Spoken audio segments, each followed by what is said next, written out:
Hi, I'm Joe Alton, MD, also known as Dr. Bones of www.doomandbloom.net, where you'll find over 700 posts, videos, and podcasts on medical preparedness for any disaster. Together with my wife, Amy Alton, a nurse practitioner, we're the authors of the #1 Amazon bestseller, The Survival Medicine Handbook, the New York Times bestseller in health, the Ebola Survival Handbook, and even the designers of the new board game, Doom and Bloom Survival, which is a great way to get the whole family off their smartphones thinking about preparedness. Years ago, I wrote an article about the truth relating to expiration dates on medications. Now, lately, I've seen some confusing information on the subject that tells you how dangerous they are while telling you that in a survival scenario, you should probably use them. So I think it's time to set the record straight with regards to expiration dates on medications. Before I start, I want to tell you that my focus is medical preparedness for major disasters and long-term survival. That means the strategy of putting together stockpiles of supplies that might save a life in a true catastrophe. In normal times, when you can just call your doctor for a fresh prescription, please seek modern care by qualified professionals. Now, what you need to know. Expiration dates were first mandated in the U.S. in 1979. They were the last day that a drug company will guarantee 100% potency of a medication. These medicines do not, by and large, become toxic after the expiration date. I promise you, you'll not grow a horn in the middle of your forehead if you take a pill the week after it expires. In many cases, drugs in pill, powder, or capsule form will be 100% potent for years after their expiration date. Now, how do I know this? FEMA, the Federal Emergency Management Agency, as well as the Department of Defense, stockpiles millions of doses of medications for use in emergency settings. Now, in the past, when those drugs expired, they were discarded. Now, this gets to be pretty expensive, as you might imagine, so a study was performed called the Shelf Life Extension Program, something I first wrote about years ago.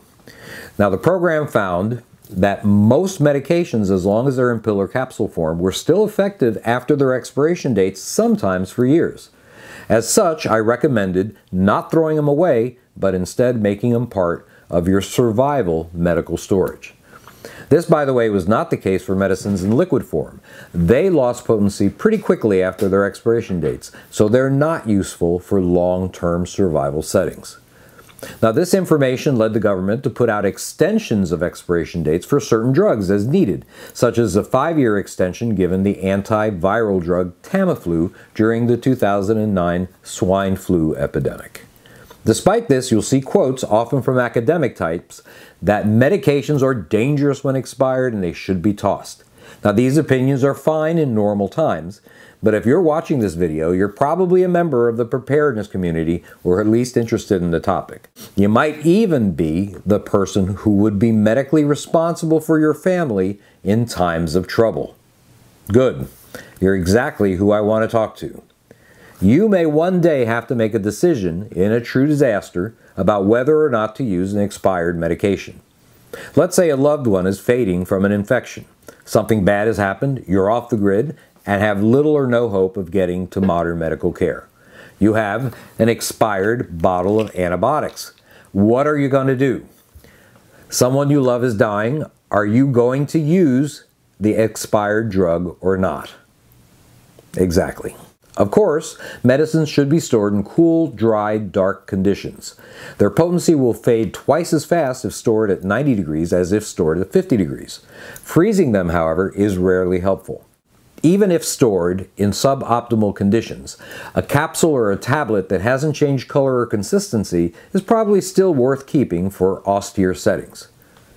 Sometimes, in a true disaster, the issues that will be facing the medic are going to be very basic. What's the problem? Do I have medicine that'll treat it? Could this medicine, although it has expired, possibly save a life?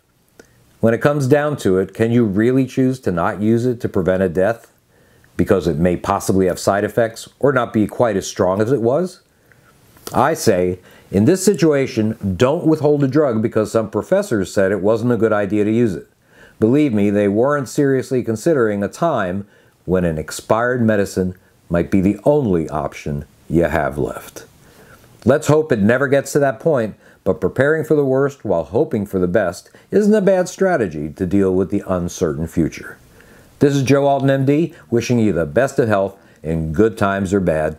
Thanks for watching. Learn more about medical strategies for disasters from our Amazon bestseller, The Survival Medicine Handbook, available on Amazon.com, or get a personally signed copy at our website at www.doomandbloom.net.